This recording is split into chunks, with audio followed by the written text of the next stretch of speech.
All right. Well, this is going to be a good morning, and I'm going to go ahead and invite Jim and Tom and Jack to join me.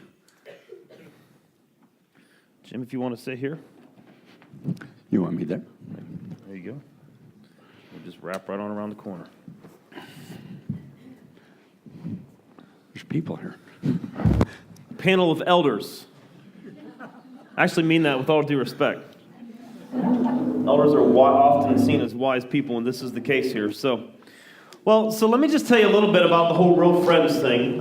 Explain a little bit about it, but the genesis of this whole teaching series, like why we decided to go ahead and do this whole teaching series, 2 years ago, and this April, it would have been a year ago this past April, I was doing some reflection in preparation to turn 40, and I realized as I counted up that I had lived 29 places in 40 years. And that there was a couple that I'm not able to give account for. And I reached out to my parents, and neither were they able to help me. So essentially what that means is that in 40 years I had moved over 30 times. Now, as I thought through that, what I realized was that the longest I had lived in any one place was 6 years, and that was after we had gotten married. And we've now lived in Rock Hill longer than we've ever lived anywhere. We've lived here for 7 years. I have never lived in one spot that long. And as I evaluated my life, I began to realize, I know how to make friends, but I don't know how to keep friends because I've never needed to, right? I could make friends and then it wouldn't be long, we'd move, right? And I'd make new friends and we'd move. So I have this capacity to make friends. I can do that pretty easily. But to keep them was a different thing. And quite frankly, I realized I'm not sure what to do with people after about 3 years, right? I've done well with Mrs. Peterson, right? We're almost 20 years, so I do have that capacity. But what I realize is that in my head, I know that relationships are significant for success. But more fundamentally, I realize that they're absolutely critical for spiritual well-being. If I don't have high capacity, corner four friends in my life, I'm going to be subpar spiritually. And I'm not okay with that. I want to be at my best spiritually for my God, for myself, for my bride, for my children, for my church. And one of the things that is a necessary part of that is having corner four friendships. And so I realized I need to figure this thing out. About that time, I was also reading a book by Doris Kearns Goodwin, which is the story of Abraham Lincoln. And she took an interesting twist on it. If you don't know, he was elected president of the Republic. He was the nominee for the Republican Party. It was very similar to what we've experienced these last 6 months. He actually won the nomination in a split convention. And there were a lot of people who were running against him for this nomination. And after he was nominated and elected president, he actually took all those people who had been running against him and he made them a part of his cabinet. It was a really interesting story. But what I realized in reading through his story was that there was a level of intimacy, a level of friendship that men back then had that's really uncommon today. And I've seen it in other historical figures as well. And I realized that they knew something about friendship back, a century or more ago that we as a whole don't know, and I in particular am not super familiar with. Also in preparation for my 40th birthday, I read a book called Halftime. It was a book by a gentleman named Bob Buford. And he talks about making the second half of your life better than the first. It was a really good read. And I began to talk with Jim Ockenfels about this book. Don't you guys go to sleep on me, all right? It's almost your turn. Huh? Okay, all right. It turns out he had read the book as well, this book, Halftime. And so we took some time over coffee and talked about it. And he told me about a couple of friendships that have been instrumental for him in reconstructing his broken life and building a really amazing life. And last year I got to meet one of those friends, Tom.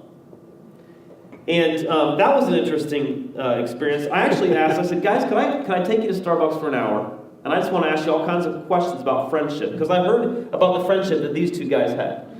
So we went to Starbucks. After an hour, we realized we barely got started, so we all got clearance from our brides, and we went to the Dixie Pig, where we consumed their finest lot. And there we talked for 4 more hours. We spent a total of 5 hours that evening together. Just the other day, we went to Red Bull, and we spent almost another 2.5 hours. So we spent almost 8 hours in conversation about this topic, friendship. After the first time we gathered together, I realized this is something I need to know more about, because I want what these guys have. So I need to know more about it. But you know what I really want is I want you to know this too. Because I believe what these guys have is rare. I'm also confident of this, that what these guys have is so valuable that if we latch a hold of it, it will absolutely be fundamental to our success spiritually, physically, mentally, emotionally, beyond, all right? Just in all capacities. And so what I want to do today is I want to introduce them, and they're going to talk. I'm going to keep it on the guardrails. I told them we don't have 5 hours today, all right? So my job will be to keep us on between the rails. And they're going to talk to us a little bit about how it got started, what it took to maintain this kind of friendship, the value they find in their friendship spiritually, emotionally, mentally, etc., and what we can do to get started in developing our own corner for real friendships with real benefits. And so here's how it's going to work today. These guys are going to talk, and I'll keep the conversation going. And then we're going to put a number on the screen. Guys, you want to go ahead and put that number on the screen real quick? This is going to be a number. And during the conversation, I'm going to invite you to text in questions. And at the end of our time together, we're going to take 15, 20 minutes or so and field questions. All right? So if you have a question, go ahead and throw it in. And you can throw that number on your phone right now if you wish. And we're going to do our best to answer those. So I'm going to pray. And then, Jim, I'm going to turn it over to you if you want to get everything rolling. We'll start there. Father, thank you for this time. Open up our hearts and minds. Teach us a lot. Inspire us, God. This conversation today is fundamental for building the kind of life that you want us to have. You've taught us in Scripture. We were not made to do life alone. We are not an island. We're absolutely better when we are together. And Father, I pray that today you'll teach us the value and some practical steps about how to build this kind of a relationship. In Christ's name, amen. Thanks, Paul. I think a number of things are probably going through people's minds as they sit out there, and we want to cover a number of those topics. But first, I want to just set the sense of what we have as a relationship. These two guys, and Jack is older than me. Much older than me. He's going to turn 69 in July. I'm going to turn 69 in September. So he's a lot older than me. And Tom, they're ancient. Tom is younger than me. Although I do get his birthday mixed up because I thought he was born on December 7th, 1941, and that's why they call it a day of infamy. Turns out he wasn't born then, That's old age kicking in. Yeah. One thing I want everyone to know is these two guys, I absolutely love these guys dearly. And they have made a tremendous impact in shaping and forming who I am today. So I have tremendous amount of appreciation and gratitude for what they've done for me. And one of the things that they've done for me and for all of you is they've come here today at their own expense. The church didn't pay for them to be here. Now, since they've been here, it's cost me a lot of money. But, I think, how did we meet? I've known Jack longer than I've known Tom. Jack and I met through a business relationship. He was a customer of mine, is how I first met him. And there's an interesting story that goes into how we developed into the friendship that we have now. And then Tom and I met because we went to the same church. Tom and Jack, I think this is the second time you guys have met. So they really don't know each other all that well. And it's interesting that the discussion we had this morning was along the lines of, because Jack knows me and I know Jack, and I've told Tom how much I trust Jack and what a man of integrity that he is, Tom and Jack, and I've told Jack how much Tom means to me and the man of integrity that he is. There's an instant higher level of trust than just meeting a complete stranger, because they both know me and they know our relationship with one another. That doesn't make them great friends, but there's a level of intimacy that isn't there with strangers. And when I say intimacy, I know first time I heard that word used in regards to men's relationships, I went, uh-oh. You know, because I'm a man, intimacy means we're going to have sex. Right. You know, if I'm going to be intimate with my wife, it's sexual. Wrong. I found out from a lady who was teaching a class on this that intimacy means into me see. You open up and share who you really are with that person. It has nothing to do with the sexual side. So, you know, both of us have very strong into me see relationships. So you guys can kind of fill in as to what in the world, why did you decide to enter into a relationship with Jim? Jack, I'm going to let you start. Because I'm the senior, is Yeah. that why you're starting with me? I always defer to age. Okay. Well, it's kind of interesting, the concept. I mean, as a person looks back, one of the things I noticed that this kind of relationship that Jim and I have is a marathon event. I mean, it doesn't, you know, a 100-yard dash and it's over, or it's for a season and it's done. It's goes on and on and on, and the race never ends. It's intentional. I think in our relationship, it was a business relationship to start with, and not at that time being strong in my belief, but being aware. I look back and God instrumented a lot of these contacts and brought us together longer and slower, and the intimacy developed. He went to Willow Creek Church in Chicago, and I was pretty interested in that, had heard a lot about it. We went to their house, spent the weekend, family, began to bond that way, volunteered at the church, worked in the kitchen, and we happened to serve coffee to all the people, which all the people sometimes was several thousand. And we had the schedule run around, but we thought it'd be kind of neat if we identified ourselves some way. So we had these shirts made up, and we were called the Coffee Mates. And we ran around the church and delivered coffee to all these. But all those things, you know, God uses, okay, here's another spot. Here's another place. I want you to get closer with Jim. I want you to, not that I'm hearing this, but I'm realizing it after the time. So God instruments, just makes all these events happen. And through the years, I think we've not been geographically close, other than Muscatine, Iowa to Chicago, Illinois, which is 300 and some miles. I mean, that's physically as close as we've been.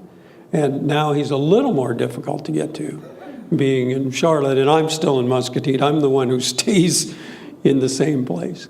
But our relationship is such that when Jim calls or Jim texts or Jim emails or Jim, you know, it's like, well, what does Jim want? Or what is God telling me Jim wants? And when Jim called about this weekend, it was, oh yeah, that sounds great. And then like 2 weeks later or a month later, so, well, it's going to be like next weekend. What do you think about that? And it's like, well, let me find out. But I would do anything to get here. And it worked out great. So our relationship continues to build. Like I said, the race is never over. But God continually opens things up, this being one today. What a fabulous opportunity. A guy from Muscatine, Iowa comes to talk to some people in Charlotte about Rock Hill, excuse me. About, you know, friendships and, you know, not belaboring the point, but David and Jonathan is a phenomenal example of Jonathan putting himself second to friendship with David, and David, you know, having a love for Jonathan that rivals all others. So, you know, are we there yet? Maybe a little, but it's a work in progress, and that's where I stand. Tom, how'd you meet me? And as I woke up this morning, and I was praying, I go, God, what do you want me to say to these people?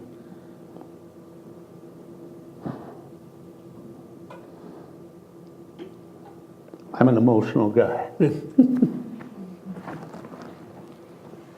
Stop it. You know, give them an inch. You know, but we listen to the same messages, and we have these secrets as men. And I listen to Jim.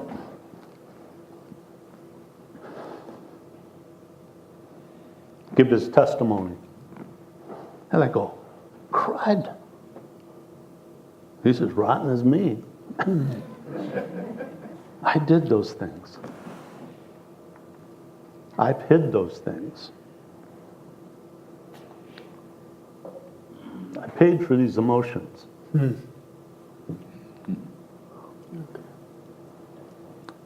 Because I was a rock.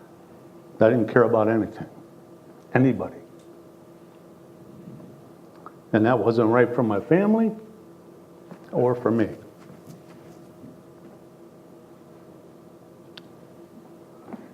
I listened to Jim at a breakfast of men.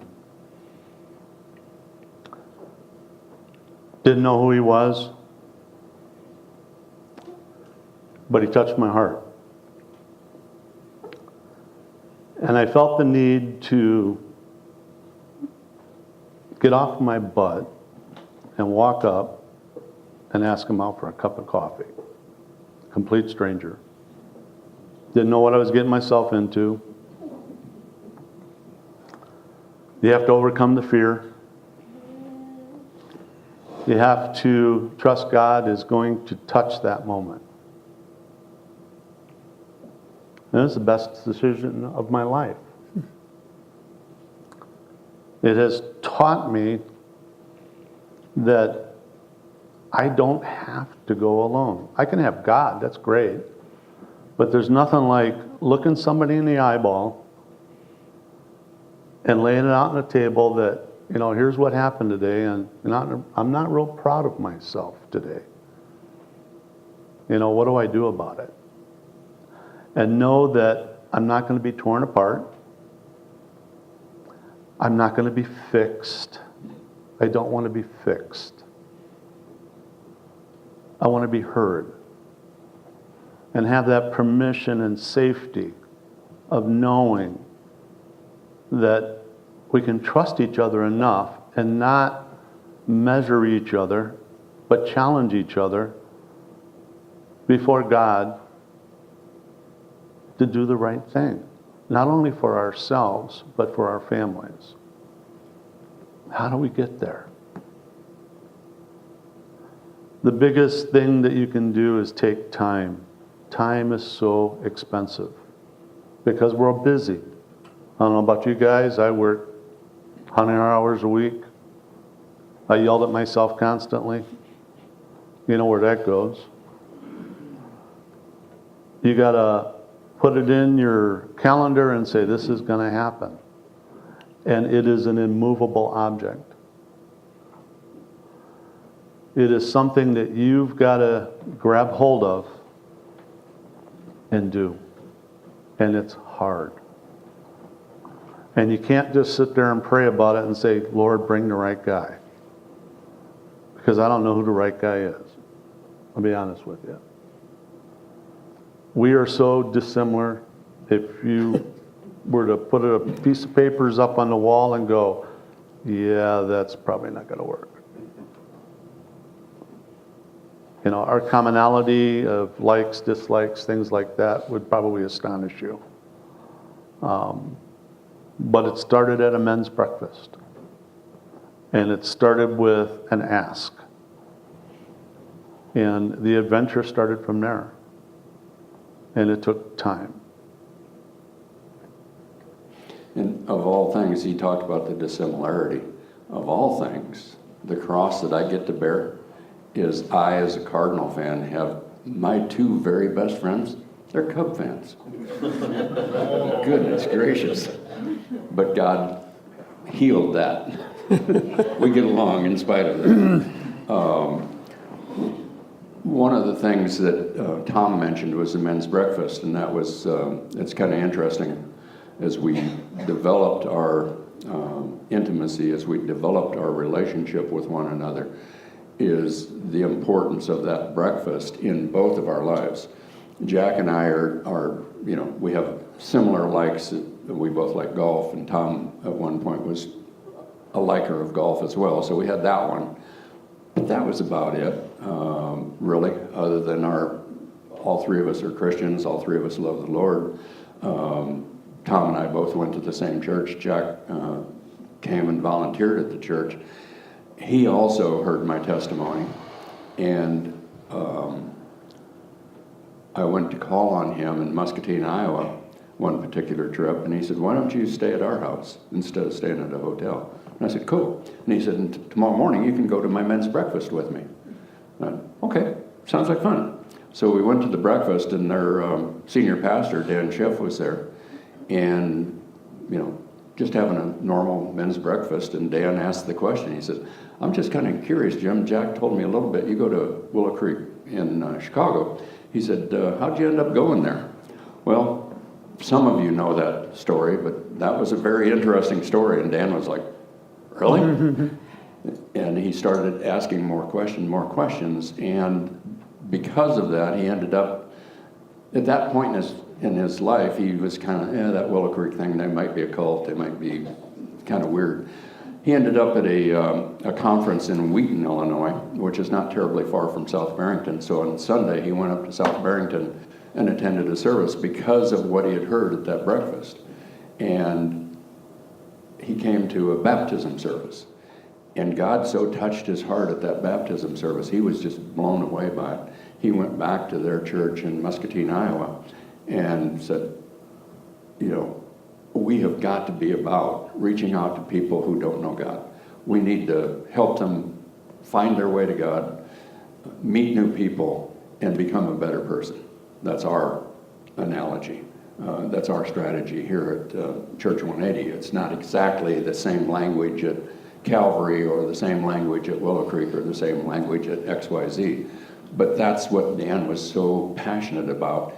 And they literally, you tell that story. Where'd that go from there, Jack? Well, it was a somewhat traditional conservative Baptist church. And but Dan was very sensitive to the needs of the lost after some intense time in prayer and study and Willow Creek experience and the whole thing. And when it came back to the board and said, "Hey, this is what we need to be about," the board was extremely supportive, and the church grew. It was, when we started attending, about 150 people, maybe, max. Traditional, very Midwest traditional Baptist church. Not that there was anything wrong with that. It was just you did things a certain time, certain ways they're done. And then when we came back with the idea that we're not going to turn over the church, we're going to improve the church. And with the guys that got on board, and then multiple conferences at Willow Creek many times, now today, because of that,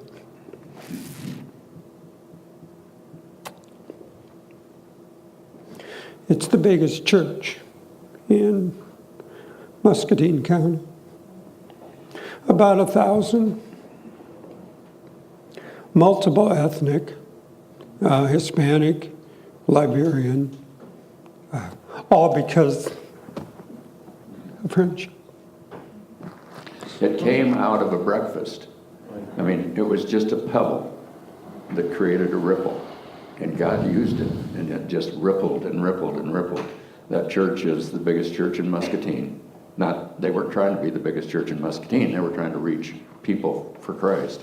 But Muscatine is a population of roughly 25,000. It's a small community. Let me turn the corner. It's amazing how that rippled out of breakfast, Yeah. right? But let me turn a corner, and I'm just going to shoot really straight with you guys. If I'm sitting out there, I'm looking up here, I see 3 white guys who are almost 70. And I don't mean that with any disrespect, right? But let me ask you this question.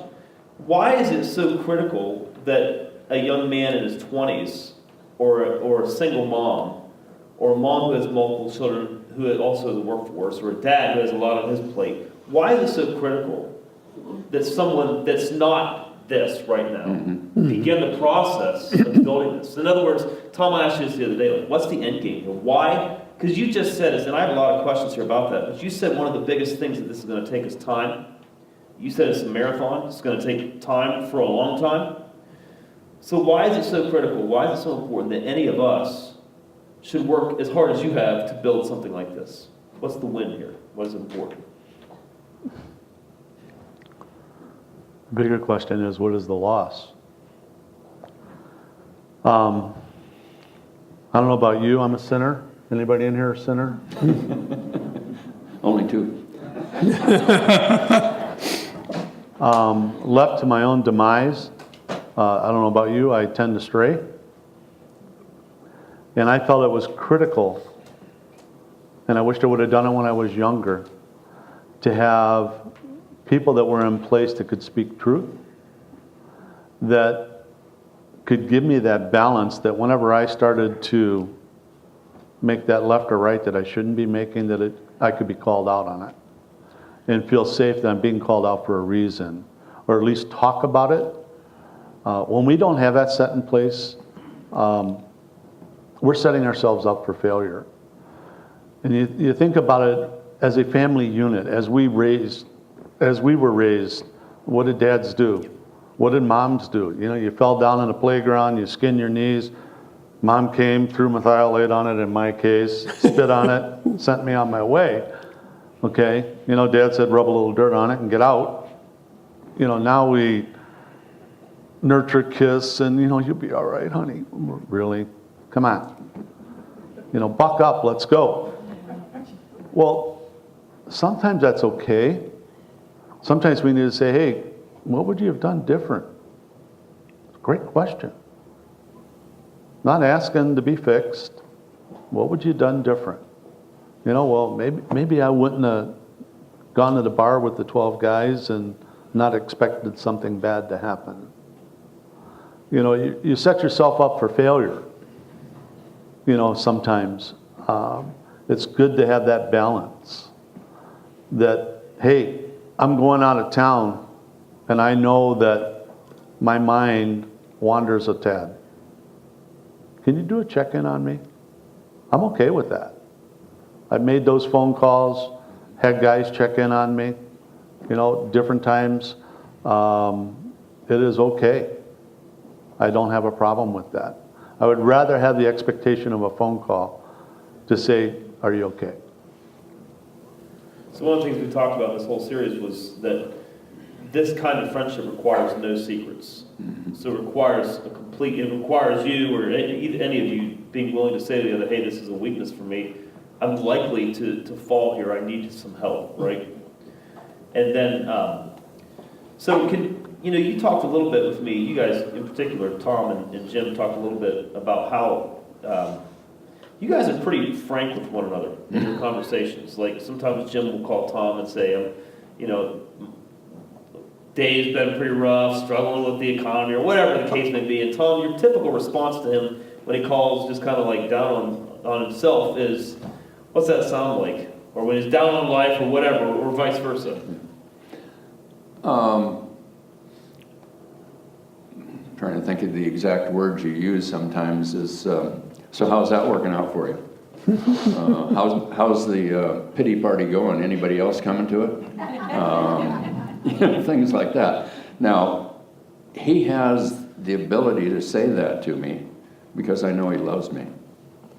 And that's, as he was talking, I grabbed a pen from Paul to write this in, was truth and love. Yeah, you want somebody that speaks truth to you, but in corner two relationships, you can get a lot of criticism. Some people call it critique. But you can have people that say, geez, I can't believe you did that. What were you thinking? Why would you do something like that? You're always doing something like that. I don't get that from these guys. What I get is love, but plain, upfront honesty. What's going on in your mind right now? Or what was going through your mind when you did that? And what's your battle plan? How are you going to keep from doing that in the future? You can't make the battle plan while you're in the middle of the battle. So what's your strategy? What's in place, Jim? What are you going to do? Are you going to pick up the phone and call me? Or are you going to call somebody else? Or are you going to, one of the toughest conversations I had, I also paid for emotions, was, when are you going to tell Terry?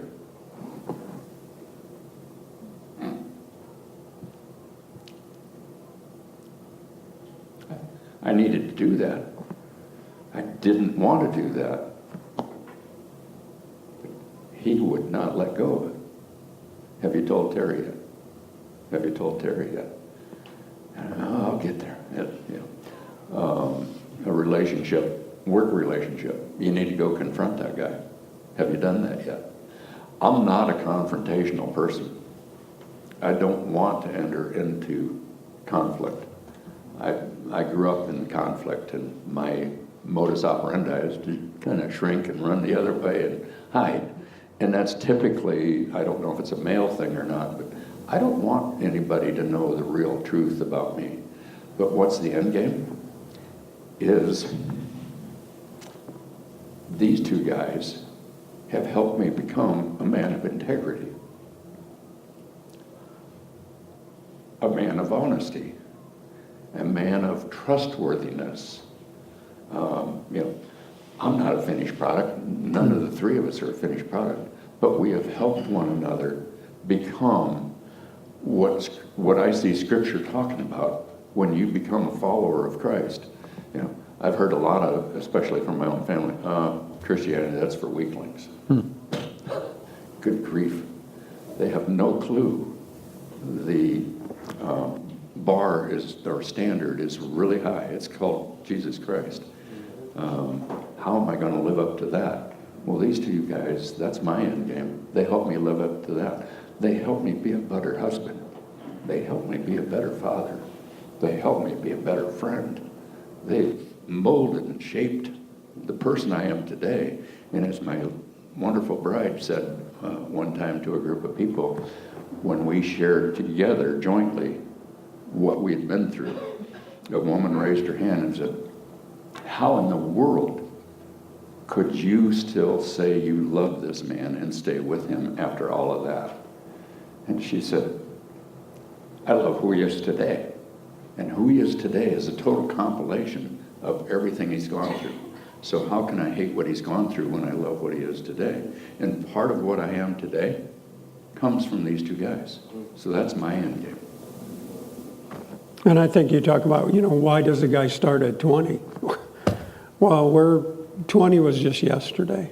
And I mean, it goes like when you're raising, what I hear, 6? Right. The days are long, but the years are short. You will turn around tomorrow and they'll be gone. So how do we not start when we're in the heat of needing this the best we can? What's the end game?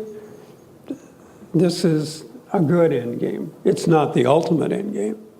I mean, the ultimate is to be with Jesus. I mean, there's no other end game ever.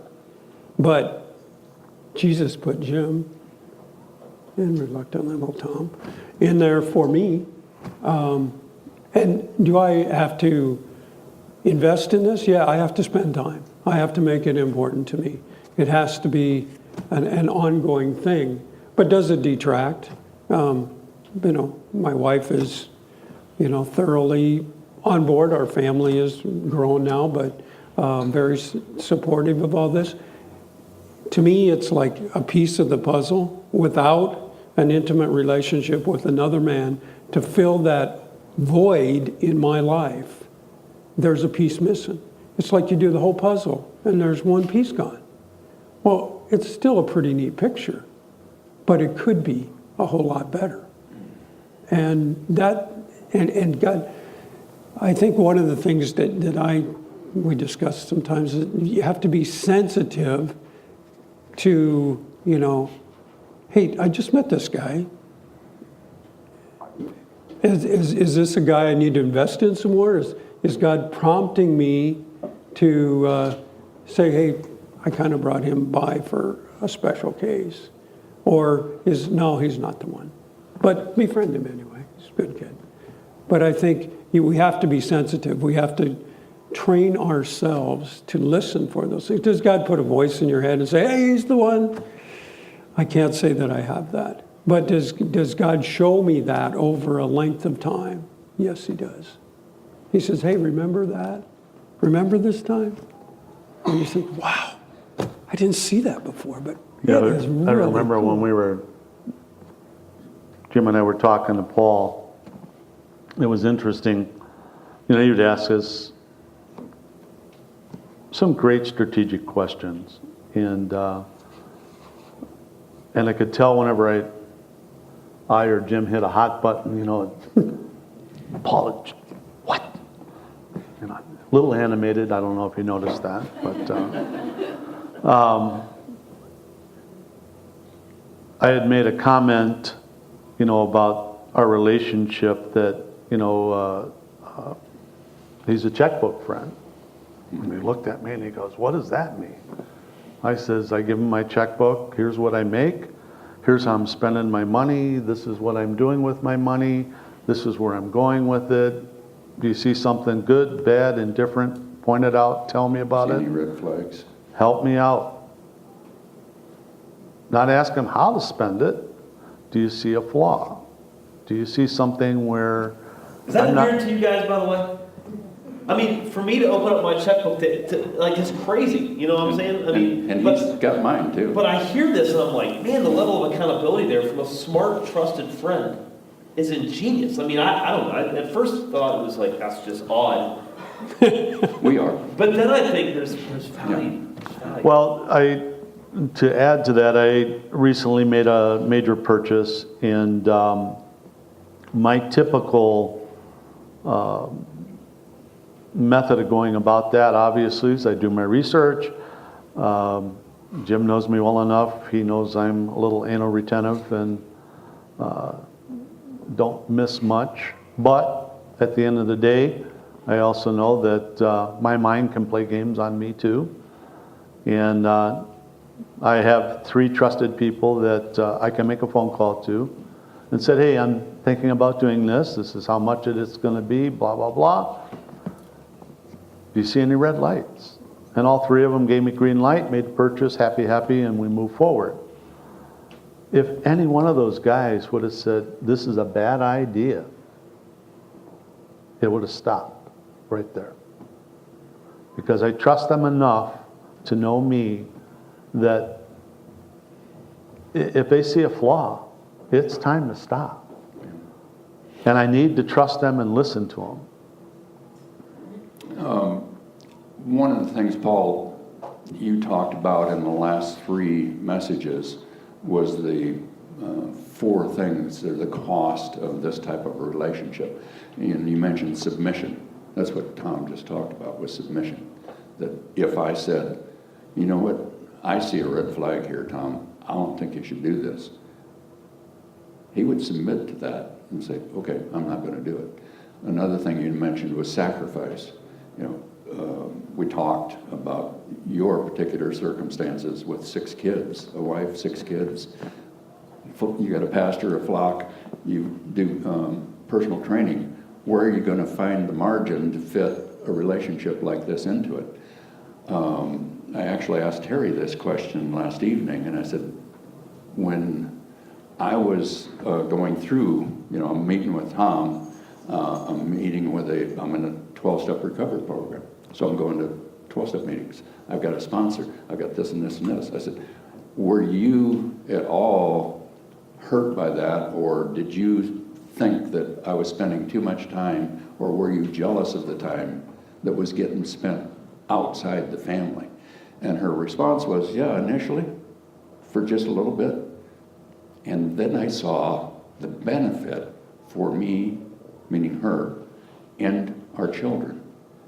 And she said, then I was completely on board. Even though you were spending time away from the family, it was benefiting the family because of who you were becoming. So this wasn't corner 3 friendship. And if you don't know what corner 1, corner 2, corner 3, corner 4 is, we've been talking about that. Corner 3 would be you're out drinking beer, playing golf, and that's it. Yeah. Right. So there was substance there that actually you came home a better man. Mm-hmm. Hey, I would encourage you now to go ahead and start texting in some questions, and we're gonna go ahead and field a few of those. In the meantime, a couple more questions for you guys. You're an introvert. I'm an right? introvert, yep. We haven't talked about it, but I'm guessing you're an extrovert, right? I am. I've never really seen anyone with the capacity to make friends like you. You just like friends. You like to make great, and you talk a lot about the big, hard questions that you make good, deep, quality friendships. You and me, we would be more likely to sit back in our office alone. Yep. And be okay. Yep. So we're, occasionally, so talk to me about how does an introvert move into this kind of a friendship? And then I'd like to hear how does an extrovert move into this kind of a friendship and make it count? And Jack, maybe you're a little bit of an extrovert kind of as well. Weigh in on this. How do you, we would be hard pressed to actually move across the room and build this. You would, I would guess, would be hard pressed to move across the room and make one or two that's really substantive. You may have a million friends. A typical extrovert would, lots of friends. But how do you make deep, quality corner 4 friends? You'd be surprised. I don't have that many. I'm not surprised by that. For me, both of these guys were initiators. I did not initiate either one of these friendships. They initiated and drew me out. Tom and I, me being an introvert, one-on-one, I'm okay. Sitting up here, chatting with all of you. When the day is done and we're all done shaking hands and slapping backs and doing all that stuff, I got to go get alone so I can recharge. When I interact with Tom, sometimes I have to do that because he probes really deeply. It causes me to do a lot of thinking and a lot of soul searching, etc. But usually when we're done with a phone call, I'm energized, which is a little unique for an introvert to be energized by a relationship. But that works in our case. I'm not slighting you here. Jack and I'm usually, I can't think of a time when we've had a conversation that I didn't walk away from that conversation not energized. So I can't speak to your side of it, but that's how it worked out for me. I'm a continuous improvement guy. So, I'm an engineering type, very solution-oriented, very driven. Being a project manager, in my world, you were somewhat of an authoritarian. All right, I was like a Nazi, but doesn't make any difference. I've never heard anyone actually describe themselves that way. That's the first one. Good, nice. But, you had things that you had to get done, and when you see something good, I tend to drive really hard. And I don't like to mess around. I like to get right to the meat of it. And sometimes it means pushing a little bit, asking a hard question. You'd be amazed, a lot of people, and I think I shared with you where I shared with a young man that wanted to meet with me, and he sat down and he's talking to me, and we're having lunch, and about an hour into it, I'm like, really? Why'd I do this? And I looked at him and I said, I'm going to step.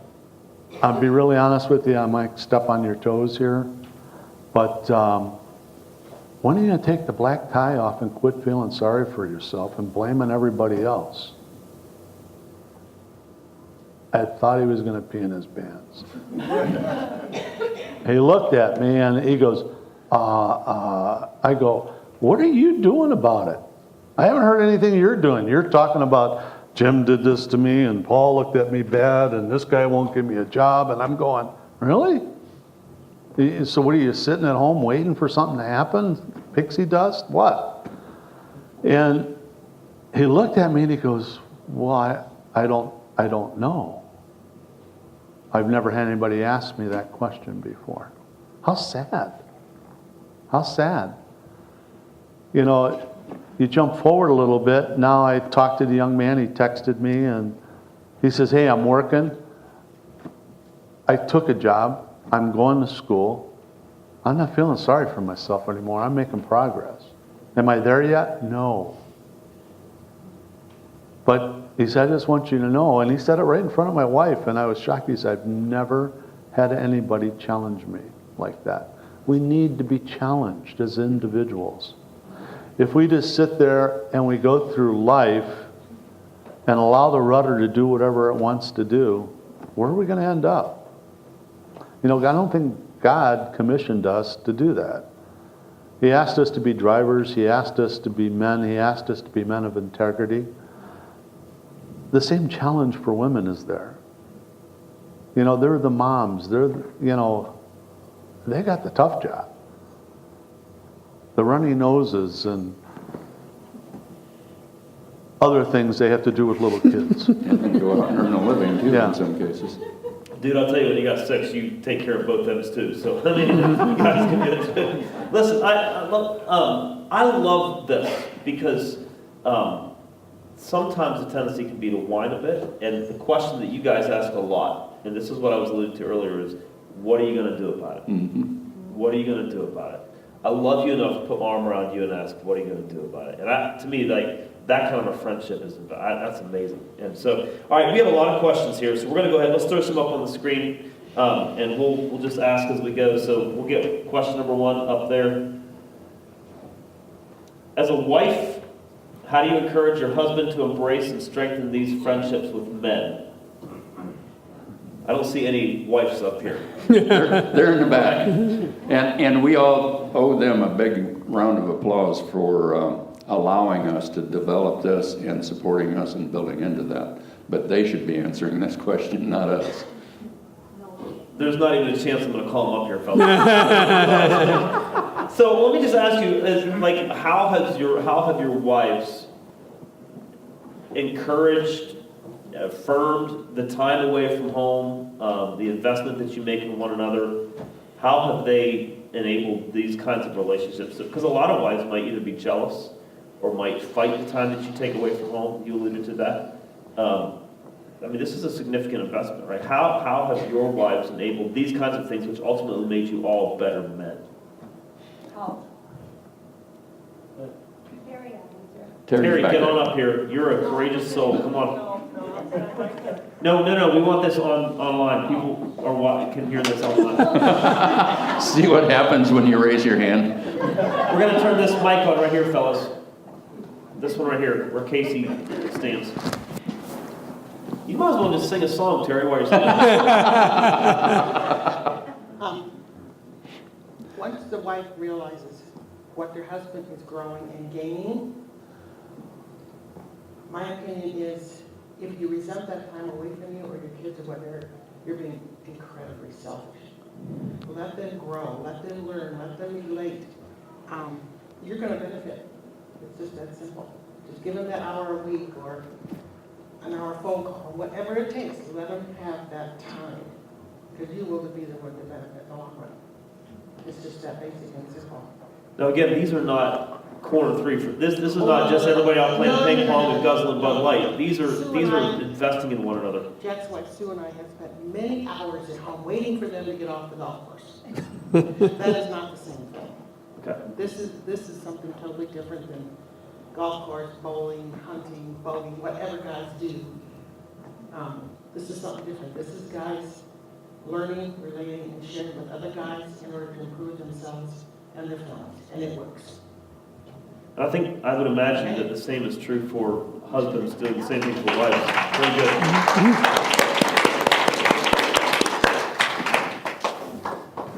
All right, what else we have? How do you support your friends through marriage issues in times when the spouse is causing the problems? Like if a husband had an affair that caused the problem, but I'm sure there were times when the wife caused problems too. How do friends support each other through these times? Great question. I had a dear friend that called me up, said, "Hey, I'm splitting up with my wife." I go, "No, you're not." He goes, "What?"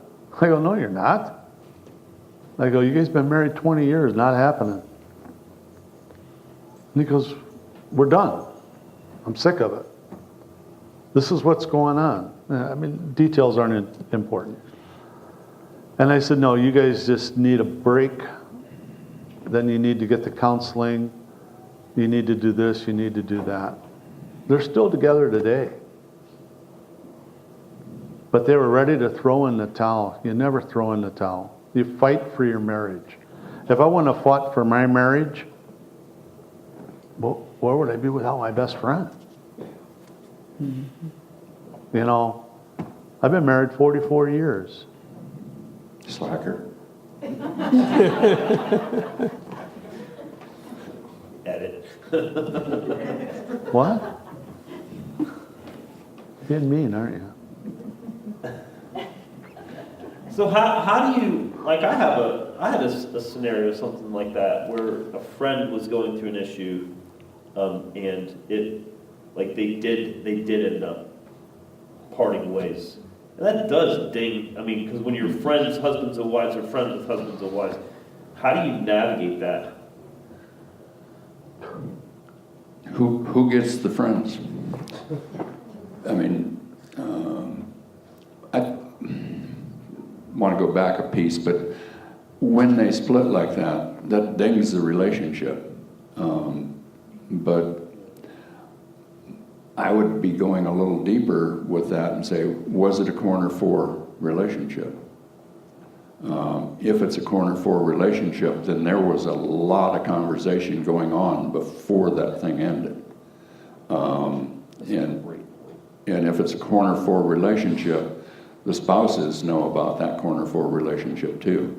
So, you know, if there were a corner four, Tom and Deb, Jack and Sue, if one of these two guys that were done, it wouldn't just be me speaking into their life. It would be Terry speaking into the spouse's wife, whether it be Susan or whether it be Deb. You know, it wouldn't be just one-on-one, but that corner four relationship would have had some depth, such depth that, no, you know, we're going to work on this together. One of the pieces I think that's important in this relationship that people need to understand about how deep this relationship is comes out of Scripture, and it comes out of a passage or multiple passages, Old and New Testament. But Jesus used these words as well. He who has ears to hear, let him hear. Well, if you think about that word "hear," it's got H-E in it.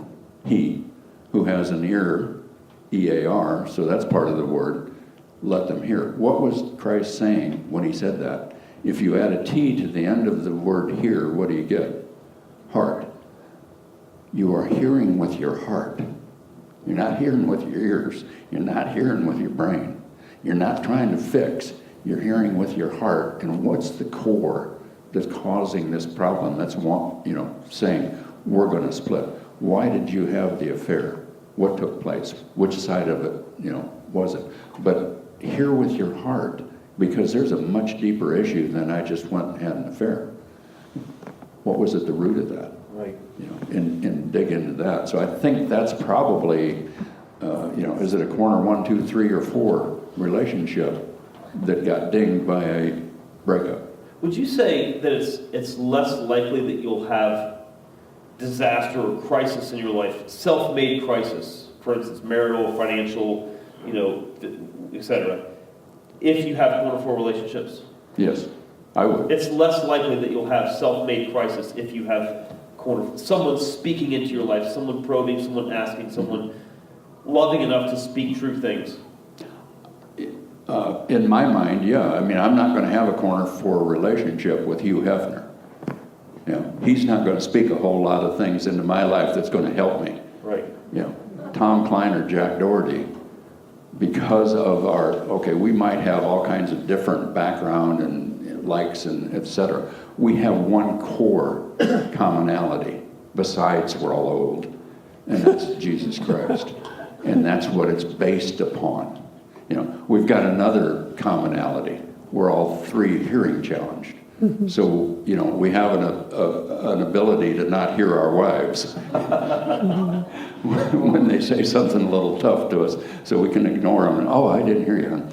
Well, we've got other guys who do hear us. Oh, we talked about that the other day. I asked these guys, I'm like, can Tom say something to Jim or Jim say something to Jack that your wives might say the exact same thing, and you'd be like, oh, you get all defensive and up in arms. Yeah. I said, can you guys say the very same thing to your friend that your wife would say, and they receive it? And the answer was? Yes, absolutely. I'll get my back. Terry will say something to me, and I'll go, I'm all up in arms, and I'll be talking to Tom or Jack, and I'll say, this is what Terry said. Well, she was right. Dang it. Really? I just had an experience yesterday. We're out working in the yard, and I'm trying to level a stupid playhouse, and I can't work with tools at all. I'm an idiot when it comes to that stuff. And I'm trying to share, like, you should do it like that. I'm like, you don't know, man. You have, like, the engineering skills of a brick, And then in the back of my head, I'm like, she's right. But I know, like, if Tom, the engineer, would come up and say, hey, you should do it, I'd be like, oh, that's a great idea, dude. Isn't that crazy? Do you guys do the same thing? All right, don't judge me. All right, another question. This is 2016. The ideal life is now flashy, superficial, and shallow. And that is a life that is desired by most. How do you recognize the signs that another man can be an intimate friend? Jeez, you guys, these are great questions. That's an excellent Get in there, Jack. Well, the ideal life, flashy and superficial and shallow, I don't think that's a new ideal. I think we're just a little different. We're a little faster at it now than we used to be. But back in the 60s, there was some flashy, superficial life going on. So it was 1660s? But, and that's the life they desire the most. How do you recognize those signs in another man?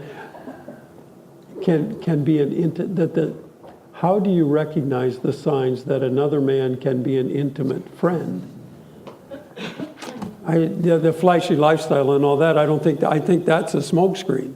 That's not an idea for an intimate friend. The intimate friend is the one, I'm living this lifestyle. It's a little flashy, a little quick. There's some emptiness in here. I need something a little else. The recognition is you ask questions. Yeah. You've got to ask questions. If you feel a little nudge, there's something about this guy. There's something about this gal that intrigues me. Can we get a cup of coffee? Can we go get a Coke? Can we just sit and chat for a minute? And Tom uses this phrase a lot. Ask intentional questions or strategic questions when you're having that meeting. And that's going to tell you pretty rapidly, okay, let's take it another level. Hearing what I like here, they're seeming receptive. Let's take it to another question, a little deeper question. And you develop it. This is not ideal life, flashy, superficial, shallow, and Jack used the term quick. I mean, we're in now, you nuke something, you stick it in the microwave. This thing takes forever. We're so into that lifestyle now of instant gratification. This relationship isn't going to be instant. You can't nuke it, you can't microwave it, you can't flash it, forward it, fast forward it, got the word out finally. It takes time. Right. It takes intentionality. You can't just do it overnight, but the beginning is allow God to lead it a little bit, but start asking, figure out what the question would be, and start asking that of a few people and see what kind of response you get, because based on the response you get, it's going to be your first indicator. This might be someone that I can develop and turn this into an intimate friendship. Because I think you said it, but men need this. Right.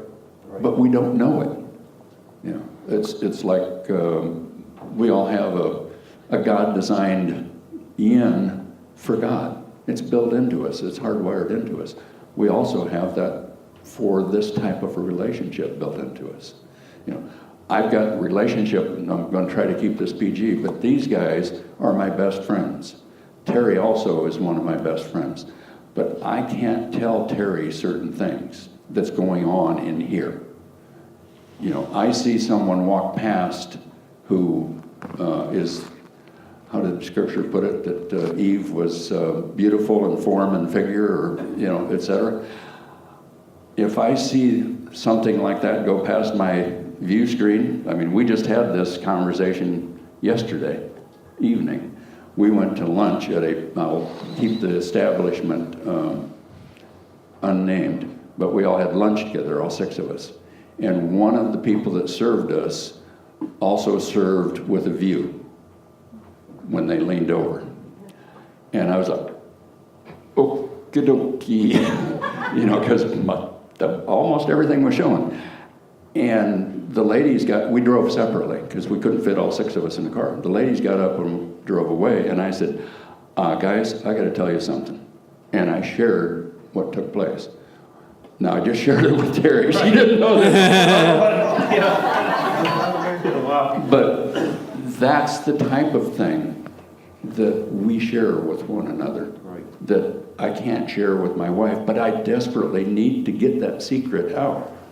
No secrets. Yeah. Well, fellas, this is good. This is good. We could go on. We have more questions in the queue, but we run the risk of losing to the Baptists at Moe's, and of course we don't ever want to do that, right? Just kidding. Corner 4 friendships, there's a few different people that should be in there. Number 1 is Jesus.